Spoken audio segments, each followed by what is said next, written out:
আচ্ছা, আমরা Huygens wave principal use করে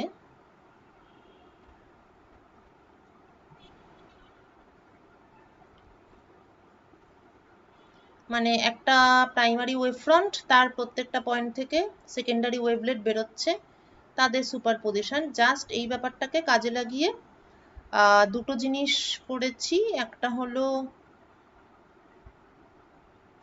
interference by division. Screen share ও করিনি।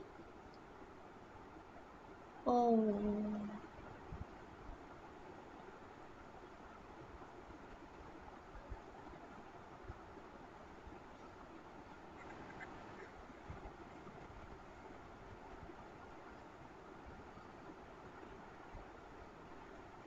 আচ্ছা, গ্রেটিং তোরা পুরোপুরি বুঝেছিস তো? আমি সামনের মঙ্গলবার গ্রেটিং এর প্রবলেম করাবো, ঠিক আছে? তার আগে ওটা ভালো করে পড়ে রাখবি, কোথাও অসুবিধা হলে সেটাও তাহলে মঙ্গলবার বলে দেবো। হ্যাঁ, তো ব্যাপার হচ্ছে কি যে হাইগেনস প্রিন্সিপাল টাকে পুরো মাত্রায় কাজে লাগিয়ে আমরা দুটো জিনিসকে খুব সাকসেসফুলি ট্যাকল করলাম। একটা হচ্ছে interference by division of wave front, আর একটা হচ্ছে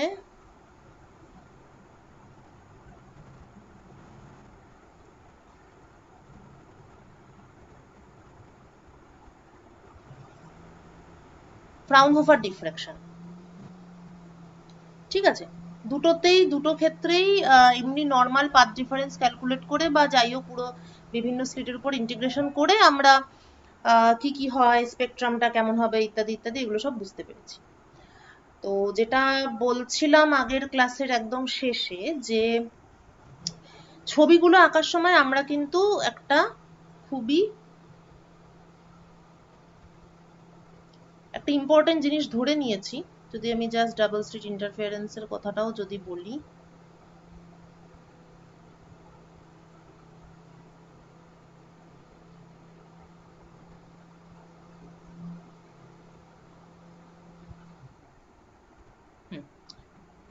হ্যাঁ, তো ধরে নিয়েছি যে ওয়েভ ফ্রন্ট গুলো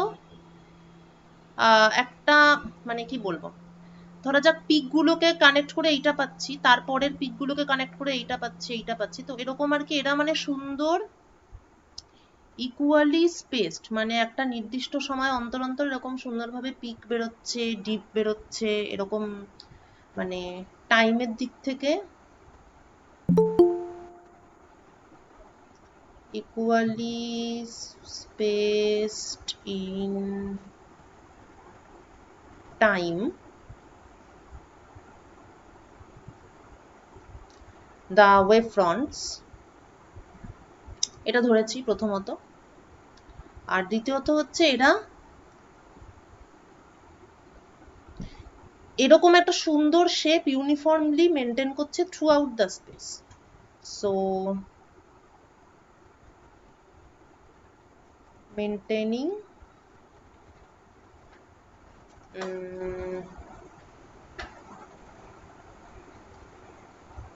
uniformity in the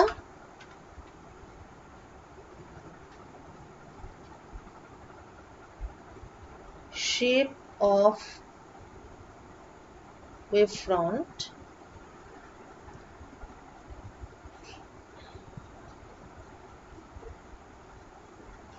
throughout space। ঠিক আছে, সেটার উপর বেস করেই ওই এরকম কোথায় কোথায় কোইনসাইড করছে সেগুলোকে একটা লাইন হিসাবে কানেক্ট করেই একটা ছবিতে দেখিয়েছিলাম যে এরকম নোডাল লাইনগুলোকে কানেক্ট করে করেই বিভিন্ন আমার ইয়েগুলোকে পাওয়া যায়, পিক গুলোকে পাওয়া যায়, প্যাটার্নের পিক এবং ডিপ, ইন্টেন্সিটি ম্যাক্সিমাম মিনিমাম। তো তার মানে ব্যাপারটা কি, এই ওয়েভফ্রন্ট গুলো যদি এরকম হতো, মানে কি কি মানে এটা থেকে আলাদা কি হতে পারতো? একটা হতে পারতো কি যে এক প্রথমে কিছুক্ষণ এরা নির্দিষ্ট সময় অন্তর অন্তর এরকম পরপর পরপর বেরোচ্ছিল ওয়েভ ফ্রন্ট গুলো, কিন্তু তারপরের ওয়েভ ফ্রন্টটা হয়তো আবার এরকম একটা গ্যাপ পড়ে তারপর আবার এরকম এরকম হলো। মানে এটা একটা হতে পারে, মানে এই এই কি বলবো, মানে এই দিকের পিরিয়ডিসিটিতে একটা গন্ডগোল হতে পারে। মানে আমি বলতে চাইছি যে এরকম হতে পারে যে ওয়েভটা এরকম এরকম এরকম করে শেষ, আবার কিছুক্ষণ পরে ওয়েভটা এরকম এরকম হবে। মানে উল্টোটা বললাম অ্যাকচুয়ালি। মানে বলতে চাইছি যে আনলাইক দিস ফিগার, মানে এই ফিগারে মনে হচ্ছে যে ওয়েভটা একদম সুন্দরভাবে একটা সাইনোসয়েডাল ওয়েভ সিঙ্গেল ফ্রিকোয়েন্সি এরকম এরকম এরকম চলছে। তার বদলে কি হতে পারতো, এই দিকের যে একটা টাইমের যে রিপিটিশন, সেখানে একটা গন্ডগোল হতে পারতো। মানে যদি এরকম আইডিয়াল না হয়, এত সুন্দর সবকিছু পারফেক্ট, এটা তো একটা আইডিয়াল কেস, তাহলে আইডিয়াল কেসের থেকে আলাদা হবে বলতে এটা একটা হতে পারতো যে এইখানে যেটা সুন্দর রিপিটেশন আছে সেইটা বাস্তবে না হতে পারে। আরেকটা হতে পারে যে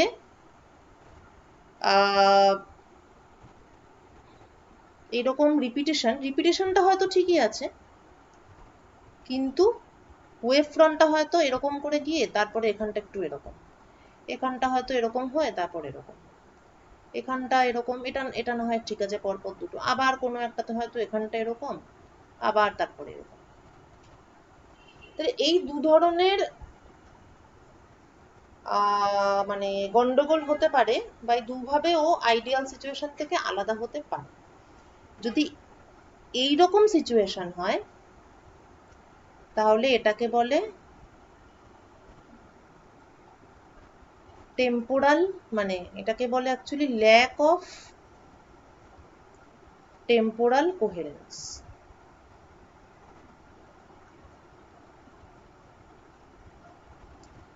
আর যদি এই রকম সিচুয়েশন হয়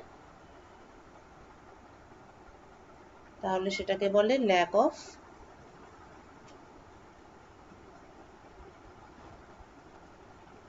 স্পেশিয়াল কোহেরেন্স।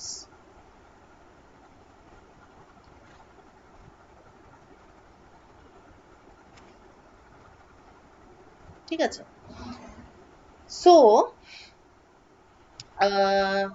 তাহলে যখন ওয়েভ ফ্রন্ট গুলো বোথ ওয়েভ ফ্রন্ট গুলো টেম্পোরাল এবং স্পেশিয়াল দু ধরনের কোহেরেন্স যখন থাকবে, একমাত্র তখনই এইরকম সুন্দর ইন্টারফেয়ারেন্স প্যাটার্ন পাওয়া যাবে। কেননা বুঝতেই পারছিস যে এইখানে যদি এইরকম একটা ইররেগুলারিটি থাকে বা এই ধরনের একটা ইররেগুলারিটি থাকে, তাহলে তো আমার পক্ষে ক্যালকুলেট করে ওরকম, মানে আমি যা ক্যালকুলেশন করেছি সেটা কিন্তু এইরকম একটা ব্যাপার ধরে নিয়েই করেছি। হ্যাঁ, তো আমার যদি ব্যাপারটা এরকম আদৌ না হয় তাহলে আমি কোনো ইন্টারফেয়ারেন্স প্যাটার্ন পাবো না। তাহলে ইন্টারফেয়ারেন্স প্যাটার্ন যদি আমাকে আদৌ পেতে হয় তাহলে the source should have temporal and spatial coherence, দু ধরনেরই কোহেরেন্স থাকতে হবে, তবেই ইন্টারফেয়ারেন্স প্যাটার্ন পাওয়া যাবে। তাহলে এখানে দুটো প্রশ্ন অ্যাকচুয়ালি, যে তাহলে মানে ইন্টারফেরেন্স পেতে গেলে কি করা যায়, what to do to get proper pattern.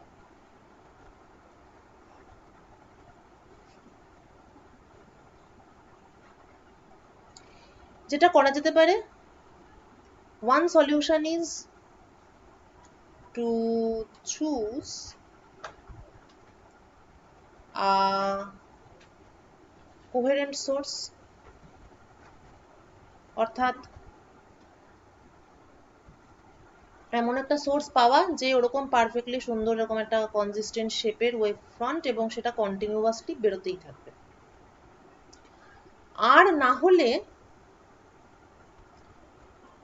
Realistic source, coherent source কোত্থেকে পাবো সেটা পরে বলছি, না হলে আর পাঁচটা যেমন একটা যাই হোক কিছু একটা লাইট সোর্স নিয়ে কাজ করবো, যেটা রিয়েলিস্টিক সোর্স কিন্তু সেটা ইনকোহেরেন্ট।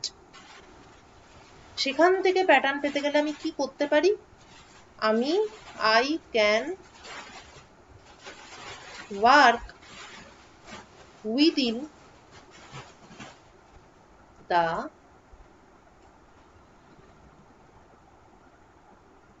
coherence time and coherence length.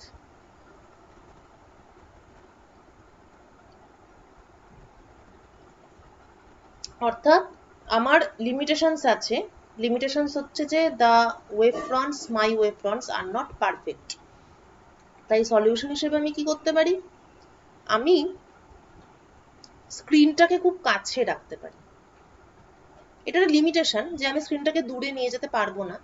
আমার যতটুকু সময় ওয়েভ ট্রেনটা, এটাকে ওয়েভ ট্রেন বলে, মানে ট্রেনের মতন পরপর পরপর পরপর পরপর যাচ্ছে, this is called wave train. তো আমার যতটুকু সময় ওয়েভ ট্রেনটা এরকম একটা সুন্দর কন্টিনিউয়াস, সেইটুকু সময়ের মধ্যেই আমাকে প্যাটার্নটা বানিয়ে ফেলতে হবে। এটা একটা লিমিটেশন। ইনকোহেরেন্ট সোর্স নিয়ে কাজ করতে গেলে আমাকে এই সমস্ত বুদ্ধি বার করতে হবে।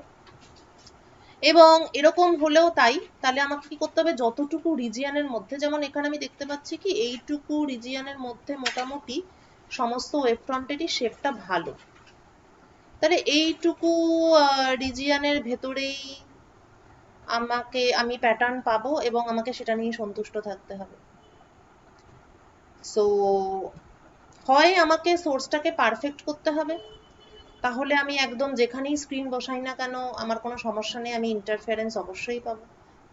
নতুবা আমি এমনি নর্মাল সোর্স নিয়ে যদি কাজ করি তাহলে আমাকে সময় এবং স্পেস দুই ক্ষেত্রেই আমার একটা লিমিটেশনস চলে আসছে।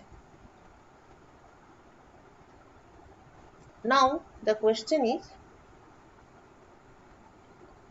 এই যে লাইট সোর্স সেটা কোহেরেন্ট আর ইনকোহেরেন্ট, ফিজিক্যালি ব্যাপারটা কি? হোয়াট ইজ দ্য physics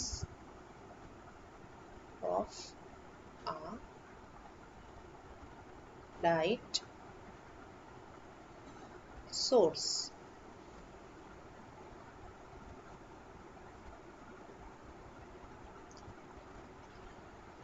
আচ্ছা, যেমন ধরা যাক দুটো তিনটে লাইট সোর্সের কথা যদি আমি ভাবি, বাল্ব,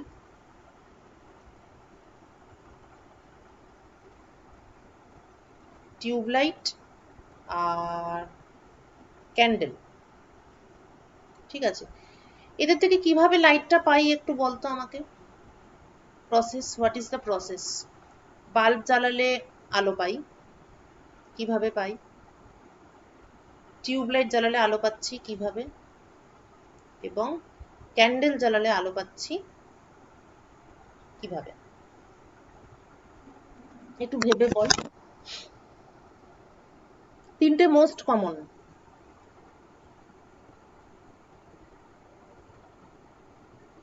ওয়েভ ফ্রন্টের মাধ্যমে। বল বল। ওয়েভ ফ্রন্টের মাধ্যমে। না সেটা বলছি না, মানে বাল্ব জ্বালালে আলো কেন পাই, সেই মেকানিজমটা কি, মানে বাল্বের মধ্যে এমন কি ঘটনা ঘটে যার ফলে আলো পাওয়া যায়?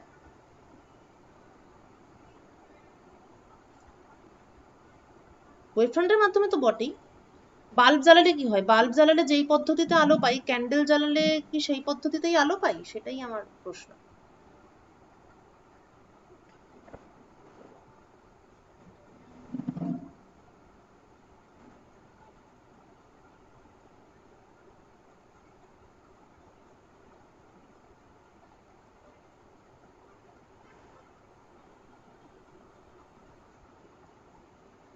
এবং মোমবাতি জ্বালালে কেন আলো পাই?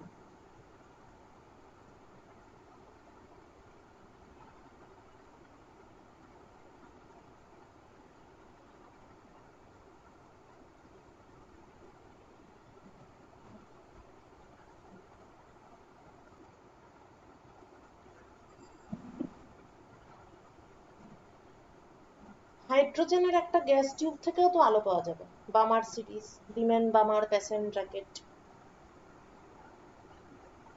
এই যে আলো পাওয়ার বেসিক মেকানিজমটা কি?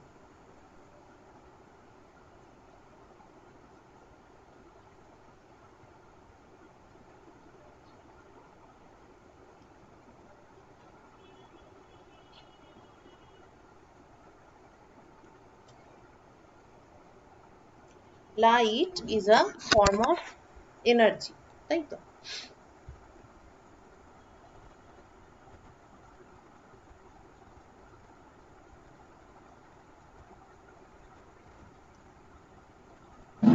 তাহলে লাইট যখন পাচ্ছি, তাহলে কিছু একটা এনার্জি, কিছু একটা ধরনের এনার্জি যেটা লাইট এনার্জিতে কনভার্ট হচ্ছে,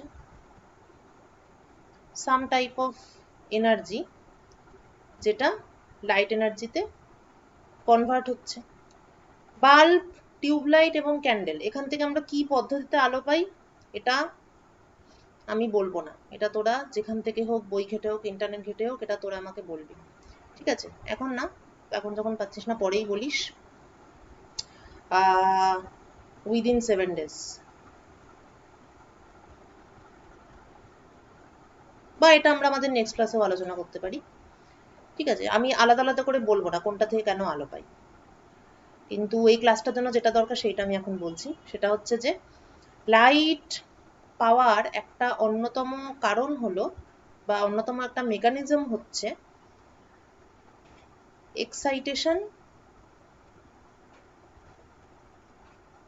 অ্যান্ড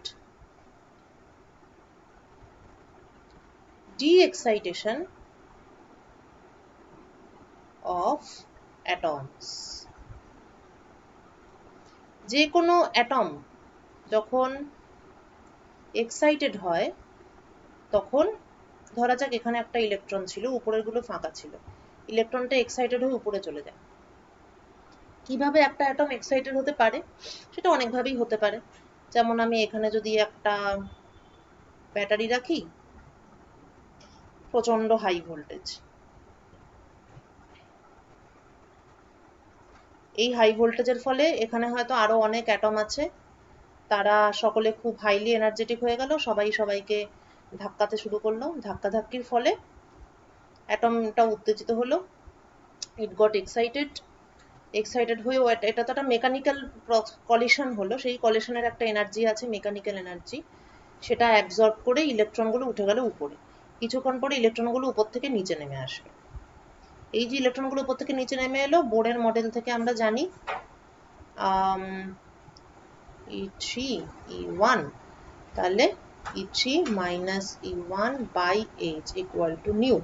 তাহলে এই যে উপর থেকে নিচে নেমে এলো, এর ইকুইভ্যালেন্ট একটা ফোটন এনার্জি H নিউ, বা নিউ এই ফ্রিকোয়েন্সি বা এই কালারের একটা ফোটন বেরিয়ে আসবে। এটা একটা মেকানিজম বললাম। এগুলোর ক্ষেত্রে, সবার ক্ষেত্রে কিন্তু সবকিছু একই রকম চাপিয়ে দেওয়া যাবে না, এদের ক্ষেত্রে একটু আলাদা হতেই পারে, সেটা আমি বলবো না, সেটা তোরা পড়ে তোরা আমাকে বলিস। তো এই যে পদ্ধতিতে আমি লাইটটা পাচ্ছি, এবারে ভেবে দেখ যে ধরা যাক ল্যাবরেটরিতে যেই জিনিসটা ইউজ করা হয়, ধর হাইড্রোজেন গ্যাসই বলি, যেহেতু তোরা বামার সিরিজটা জানিস। হাইড্রোজেন গ্যাসের বামার সিরিজটা আমরা কি করে পাই? হায়ার এক্সাইটেড স্টেট থেকে লোয়ার এক্সাইটেড স্টেটে ইলেকট্রনগুলো জাম্প করে, এবার based on the spectrum, Lyman Balmer Paschen bracket নানান রকম ইয়ে করা আছে। তো মূল ব্যাপারটা একই, সেটা হচ্ছে হাইড্রোজেন গ্যাস এবার হাইড্রোজেন অ্যাটম এক্সাইটেড হয়, তারপর ডিএক্সাইট হয়, হয়ে এরকম করে ফোটন বেরিয়ে আসে। তো এরকম যদি একটা টিউব থাকে, যে টিউবটা পুরো হাইড্রোজেন গ্যাসে ভর্তি, সেটার দুটো টার্মিনালের মধ্যে আমি খুবই হাই ভোল্টেজ ইউজ করলাম, এবং তারপর এটা এক্সাইটেড হলো, তারপরে সবাই খুব অ্যাক্সিলারেটেড হলো, হয়ে সবাই সবার সঙ্গে কলাইড করলো, করে এই সমস্ত হলো, হয়ে এক্সাইট হলো, ডিএক্সাইট হলো। তো এই যে হাইড্রোজেন গ্যাসের মধ্যে এত এত অ্যাটম ঘুরে বেড়াচ্ছে, হ্যাঁ, প্রত্যেকটা অ্যাটম থেকে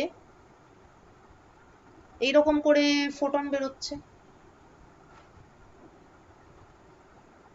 সেটা সম্মিলিত কালারটাই আমি লাইট হিসাবে দেখতে পাচ্ছি।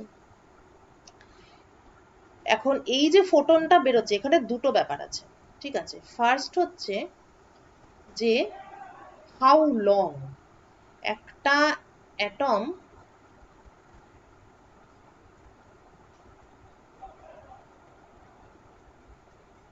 যে একটা ফোটন বার করবে, এটা কতক্ষণ ধরে বার করবে?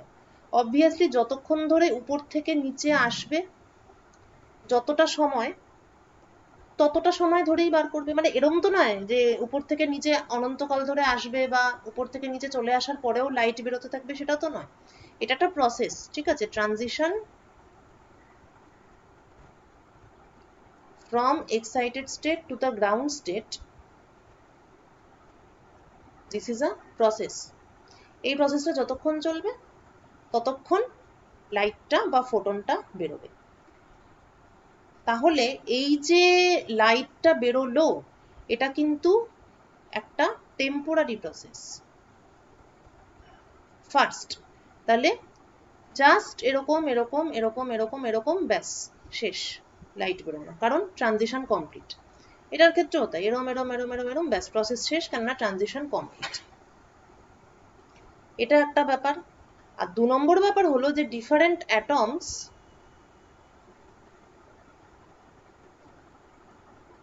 emit light at different times.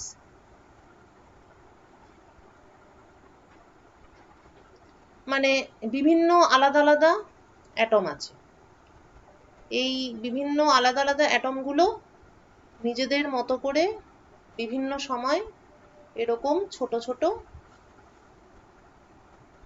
Wave generate করছে বিভিন্ন সময়। অবভিয়াসলি, কারণ কে কখন কার সঙ্গে কলিশন হবে, কে কখন এক্সাইটেড হলো, কে কখন ডিএক্সাইট হলো, এটার তো কোনো কন্ট্রোলিং অথরিটি নেই। মানে যে একটা অ্যাটম আরেকটা অ্যাটমের সঙ্গে কনসাল্ট করছে বা এদের মধ্যে কিছু একটা আগে থেকে কোরিলেশন হয়ে আছে, এরকম কোনো ব্যাপার কিন্তু নেই।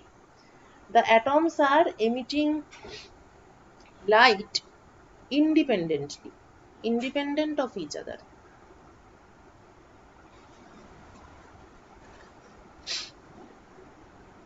তাদের একটা সমষ্টিগত একটা এফেক্ট আমি হাইড্রোজেন ডিসচার্জ টিউব থেকে লাইট হিসাবে দেখতে পাচ্ছি। তাহলে বুঝতেই পারছিস যে এই যে আমরা ধরে নিলাম যে একটা এরকম একটা সুন্দর জিনিস, এটা কিন্তু পুরোটাই একটা কি বলবো, একটা মানে পুরোটাই একটা চরম আইডিয়ালিস্টিক একটা ব্যাপার। এটা কোনো মতেই রিয়েল হতে পারে না। এই যদি লাইট পাওয়ার প্রসেস হয়, এবার ফিলামেন্ট বা মোমবাতি ভাবলে দেখবি আরো মাথা ঘুরছে। তো এই যদি আমার আলো পাওয়ার প্রসেস হয় যে একদল অ্যাটম তারা একে অন্যের সঙ্গে কোনো সম্পর্ক নেই, নিজের নিজের মতো দিচ্ছে এবং সেটাও কন্টিনিউয়াস দিচ্ছে না, তবু যদি একটা কন্টিনিউয়াস, মানে একটা অ্যাটমও যদি অন্তত এরকম একটা কন্টিনিউয়াস দিত, তাহলে একটা কথা ছিল। কিন্তু এরা কন্টিনিউয়াস মানে হচ্ছে সেটাকে ওয়েভ ট্রেন বলে, কিন্তু এখানে কার্যত আমি যা পাচ্ছি সেটাকে বড়জোর একটা পালস বলা যেতে পারে, ওয়েভ পালস। একটা নির্দিষ্ট সময় ধরে ওয়েভ, তারপর শেষ। তো এই যদি ব্যাপার হয়, তাহলে আমি তো এরকম তো ভাবতেই পারি না যে এরকম এরকম এরকম এরকম চলতে থাকবে। ঠিক আছে, অনন্তকাল ধরে আমি একটা ইনফাইনাইট ওয়েভ ট্রেন পাবো, এটা জাস্ট ইমাজিনেশন, বাস্তবে সম্ভবই নয়। সো মোস্ট কি বলবো, রিয়েলিস্টিক সোর্সেস আর বেসিক্যালি ইনকোহেরেন্ট। ইনকোহেরেন্ট মানে এখন ইনকোহেরেন্টটা তো ওরকম হয় না যে মানে ইনকোহেরেন্ট তো এটার আর কোনো মানে কি বলবো, আর কোনো উপায় নেই বা আর কোনো আশা নেই, ব্যবহারই করা যাবে না, এরকম তো নয় ব্যাপারটা। যতই হোক একটা নির্দিষ্ট সময়, যেমন একটা সিঙ্গেল অ্যাটমও যদি ধরি, তাহলে এইটুকু সময় পর্যন্ত এটা কিন্তু ঠিকঠাক, মানে কোহেরেন্ট। এবার যদি আমি সবকটা অ্যাটম একসঙ্গেও ধরি, তাহলে এরা সকলে মিলে সম্মিলিতভাবে যে টোটাল ওয়েভটা বার করবে এই পুরো ডিসচার্জ টিউব থেকে, আমি সম্মিলিতভাবে যা পাবো সেটা অন্তত কিছুটা সময়ের জন্য অবশ্যই সঠিকভাবে বিহেভ করবে। ওকে, তাহলে দুটো সিচুয়েশন হতে পারে অ্যাকচুয়ালি। এমন হতে পারে যে একটা যে লাইট সোর্স, এবার পুরো সোর্সটা ধরে ভাবি, সেই লাইট সোর্স থেকে আমি যেই মেকানিজমে লাইট পাই না কেন, যে লাইটটা আমি পাচ্ছি সেটা আমি এরম ভাবেও পেতে পারি যে একটা সুন্দর পিরিয়ডিক পালস, শেষ, আবার কিছুক্ষণ কিছু নেই, আবার একটা সুন্দর একটা পিরিয়ডিক পালস, আবার শেষ, আবার কিছু পাচ্ছি না, আবার কিছুক্ষণ পরে এরকম একটা পেলাম।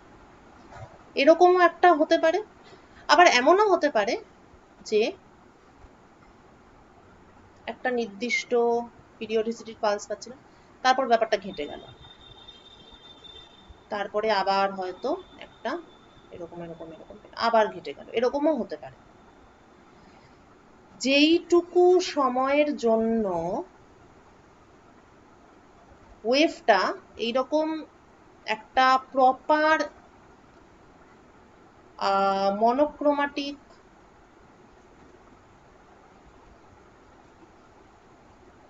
সাইনোসয়েডাল ওয়েভের মতো বিহেভ করবে, যেইটুকু সময়ের জন্য, সেইটুকু সময়কে আমি বলবো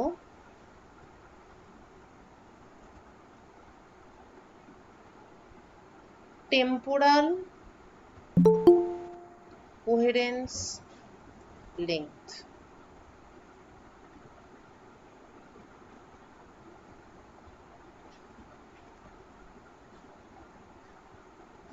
এক মিনিট।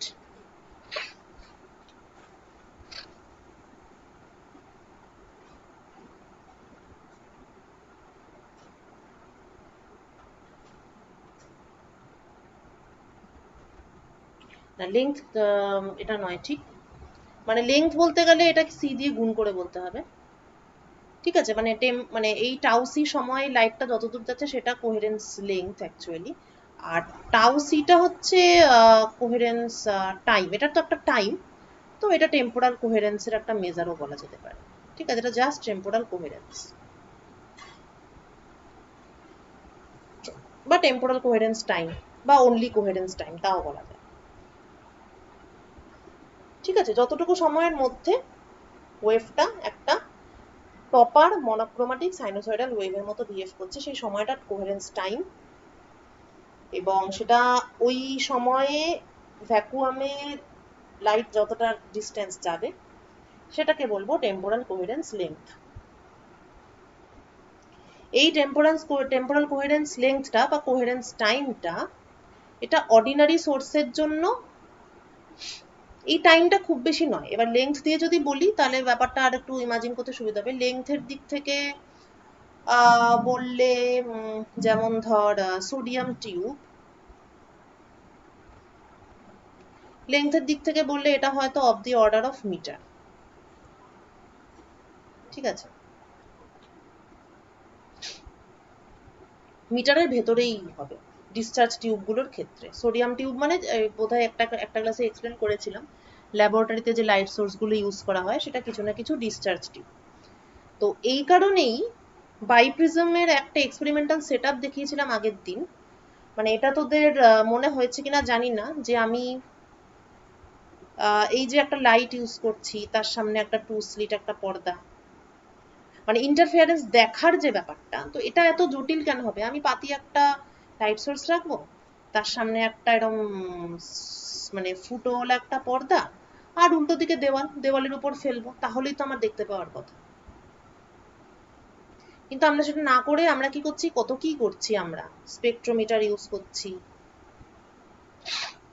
স্পেকট্রোমিটারের টেলিস্কোপ দিয়ে আমরা ফোকাস টোকাস করছি, কিংবা বাইপ্রিজমের একটা সেট আপ ছিল, সেখানেও টেলিস্কোপ ছিল, একটা লম্বা বেঞ্চ মতন ছিল, তার একটা এন্ডে এরকম একটা টেলিস্কোপ ছিল, টেলিস্কোপ দিয়ে টেলিস্কোপে চোখ লাগিয়ে সেই চোখ ব্যথা করে করে ফ্রিঞ্জ টিঞ্জ দেখছি। কিন্তু এত কষ্ট করতে হচ্ছে কেন? সিম্পল ল্যাবরেটরির দেওয়াল, এদিকে সোর্স রাখবো, স্লিট রাখবো, সোজাসুজিকে দেওয়ালে পড়বে, এটা তো হতেই পারত। এটা কি মানে ইন প্রিন্সিপাল এটা কি হবে? মানে সত্যি যদি দেওয়ালে ফেলি দেখতে কি পাবো? উত্তর হচ্ছে না, পাবো না। কেন পাবো না? কেননা এখানে এই যে সোডিয়ামের যে ডিসচার্জ টিউব, তার কোহেরেন্স টাইমটা বা কোহেরেন্স লেংথটা অত বেশি নয়, এটাই হচ্ছে প্রবলেম। যে আমি এখানে রাখলাম, ওই দূরের দেওয়ালে গিয়ে ফেললাম, দেখতে পেলাম, এটা ল্যাবরেটরি যে ডিসচার্জ টিউবগুলো দিয়ে এই জিনিসটা হবে না। হবে কি দিয়ে হতে পারে? যদি আমি একটা এরকম একটা আইডিয়াল একটা সিচুয়েশন ক্রিয়েট করতে পারি। আইডিয়াল সিচুয়েশন ক্রিয়েট করলে আমাকে কি করতে হবে? এই সোর্সটার দুটো সমস্যা ছিল। এক হচ্ছে এরা মুহূর্তের জন্য এমিট করছে, বন্ধ হয়ে যাচ্ছে। দুই হচ্ছে অ্যাটমগুলোর মধ্যে নিজেদের মধ্যে কোনো সম্পর্ক নেই, তাই এই যে ইন্ডিভিজুয়াল ফোটনগুলো, তাদের মধ্যেও কোনো সম্পর্ক নেই। এমিটিং অ্যাটমস আর independent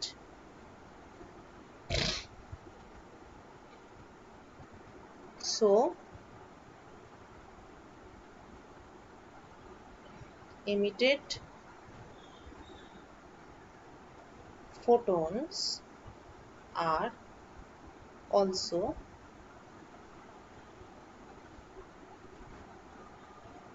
independent.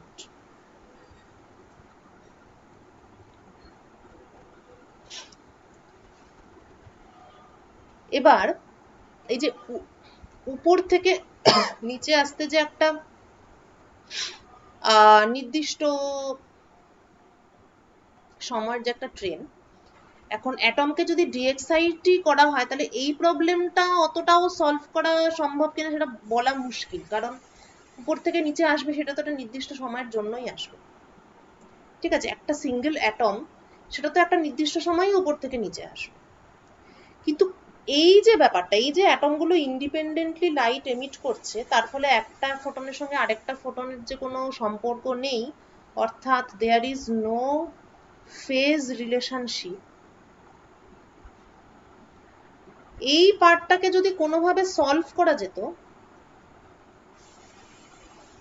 তাহলে একটা কোহেরেন্স লেংথ বাড়ানোর একটা প্ল্যান ভাবা যেতে পারে। এই প্রবলেমটা যেইভাবে সলভ করা হয় সেটাকে বলা হয় স্টিমুলেটেড এমিশন। ওকে, মানে এমিশন, অ্যাটমগুলো ফোটন এমিট করবে, এমিশনই হবে, কিন্তু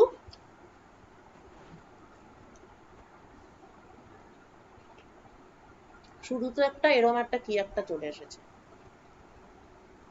এটাতে এখানে কি হবে ব্যাপারটা, একটা মিডিয়াম সিলেক্ট করব এবং কিছু একটা উপায়ে হায়ার এক্সাইটেড স্টেটে বেশি বেশি করে অ্যাটমকে স্টোর করব, সেটার মেথড আছে। সিচুয়েশন তো খুব একটা নর্মাল না, আমরা সবাই জানি যে গ্রাউন্ড স্টেটেই সবসময় অ্যাটমগুলো থাকা পছন্দ করে। Ground state is always energetically favourable.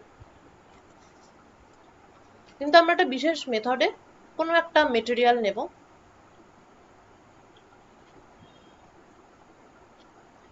সেটা গ্যাসও হতে পারে, হিলিয়াম নিয়ন, বা সেটা সলিডও হতে পারে, অ্যালুমিনিয়াম অক্সাইড, ক্রোমিয়াম অক্সাইড, যাই হোক নানান রকম। আর্টিফিশিয়াল উপায়ে আমি বেশিরভাগ অ্যাটমকেই হায়ার এক্সাইটেড স্টেটে রেখে দেব। তারপর আমি বাইরে থেকে একটা লাইট ওয়েভ পাঠাবো, একটা ফোটন, একটা লাইট। এই ফোটনটা এখানে এসে ধাক্কা দেওয়ার ফলে গাছ থেকে আম পড়ার মতন, গাছ থেকে যেমন লোকে ঢিল ছুঁড়ে আম পাড়ে, সেই রকম উপর থেকে টুকটুক করে ফোটনগুলো, সরি অ্যাটমগুলো উপর থেকে নিচে গ্রাউন্ড স্টেটে আসতে থাকবে। এটা গ্রাউন্ড স্টেট, এবং এই যে একটা অ্যাটম উপর থেকে নিচে এলো, তার ফলে একটা ফোটন বেরোবে, এই আরেকজন নিচে এলো, তার ফলে আরেকটা ফোটন বেরোবে। মজার ব্যাপার হচ্ছে এই যে দেখা যাবে যেহেতু এটা নর্মাল এমিশন নয়, মনে রাখতে হবে নর্মাল এমিশনে কিন্তু কোনো বাইরে থেকে কেউ এসে ধাক্কা মারলো এটা দরকার পড়ে না। নর্মাল এমিশন হলে এমনি গাছ থেকে পাকা আম এমনি পড়ে গেল নিচে। Stimulated emission is totally different, এবং এটার মেকানিজমটাও পুরো আলাদা। স্টিমুলেটেড এমিশনটা অনেকটা তোদের সেই রেজোনেন্স বা অনুরণনের সঙ্গে কম্পেয়ার করতে পারিস। রেজোনেন্স ব্যাপারটা কি হয় মনে আছে? অনুরণন কি, কোনো একটা দোলক, সেটাকে আমি বাইরে থেকে একটা ড্রাইভিং ফোর্স দিয়ে দোলকটাকে দোলাচ্ছি, যেটাকে বলে কি যে বাংলা ভুলে গেছি আমি, মানে ড্রিভেন, মানে ফোর্সড অসিলেশন, বাংলাটা মনে নেই। একটা সরল দোলকের উপর যদি বাইরে থেকে আমি একটা পিরিয়ডিক ফোর্স অ্যাপ্লাই করি, F not cos omega t, হ্যাঁ ফোর্সড অসিলেশন বলে সেটাকে। এই যে পিরিয়ডিক ফোর্স অ্যাপ্লাই করছি তার যে ফ্রিকোয়েন্সি, সেটা যদি এই দোলকের নিজস্ব ফ্রিকোয়েন্সির সঙ্গে সেম হয়ে যায়, এমনিতে তো যখন ফোর্সড অসিলেশন হবে তখন ও একটা অ্যামপ্লিচিউড নিয়ে অসিলেট করতে থাকবে। কিন্তু যদি ওমেগা নটের সঙ্গে মানে এই মানে পেন্ডুলামের ন্যাচারাল যে ফ্রিকোয়েন্সি অর্থাৎ √k/m, তার সাথে যদি বাইরে থেকে যে ফ্রিকোয়েন্সি অ্যাপ্লাই করলাম সেইটা যদি সেম হয়ে যায়, তখন খুবই বেশি অ্যামপ্লিচিউড নিয়ে ও দুলতে শুরু করে। এই ঘটনাটাকে বলা হয় অনুরণন বা রেজোনেন্স। এই ব্যাপারটাও ঠিক তাই। এটা এক ধরনের ফোর্সড এমিশন, মানে বাইরে থেকে ধাক্কা মারলাম তবেই এমিশনটা হলো। এবার যদি বাইরে থেকে যেই ফোটনটা এসে ধাক্কা মারছে তার ফ্রিকোয়েন্সিটা এর ন্যাচারাল ফ্রিকোয়েন্সির সমান হয়, অর্থাৎ E2 - E1/h কাট, তাহলে প্রচুর পরিমাণে অ্যাটম উপর থেকে নিচে ঢকাঢক করতে থাকে এবং তার ফলে যে ফোটনগুলো বেরোবে এই ফোটনগুলো মাদার ফোটনের সঙ্গে এক্স্যাক্টলি একই ফেজে বেরোবে। The phase is exactly same as the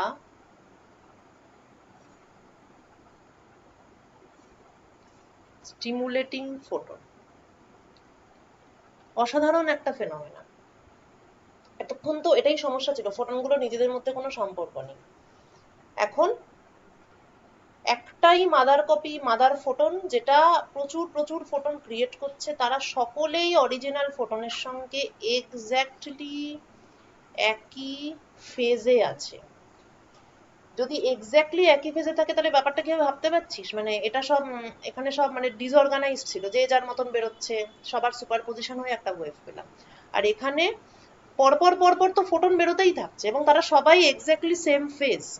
তাহলে ওভারঅল এরকম একটা যদি বক্স মানে এরকম একটা মেটেরিয়াল যদি হয়, সেখান থেকে আমি যে লাইটটা পাবো সেই লাইটটা হবে ভেরি ব্রাইট,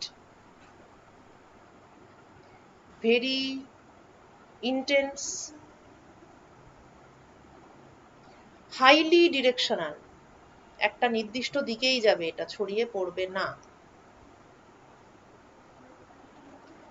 এবং ব্যাপারটা এরকম এরকম এরকম এরকম এরকম এরকম করে, অর্থাৎ যে কোহেরেন্স লেংথ যেটা c/τc অর্থাৎ LC, সেটা খুবই বেশি, of the order of, it can be very large, it can be 10 meter, it can be 20 meter, depending on the source, কতটা ভালো আমি সোর্সটাকে আর কি তৈরি করতে পেরেছি বা কতটা ভালো আমি ফেজ রিলেশনশিপটাকে একই রাখতে পেরেছি তার উপর ডিপেন্ড করে the distance can be very large.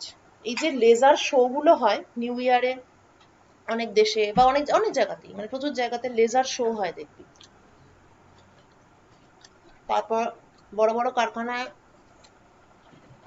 Laser light দিয়ে অনেক কিছু কাটা হয়। যাকে কারখানা তোরা দেখিসনি, কিন্তু লেজার শো তো দেখেছিস। না দেখে থাকলে আরেকবার দেখিয়ে দিতে পারি।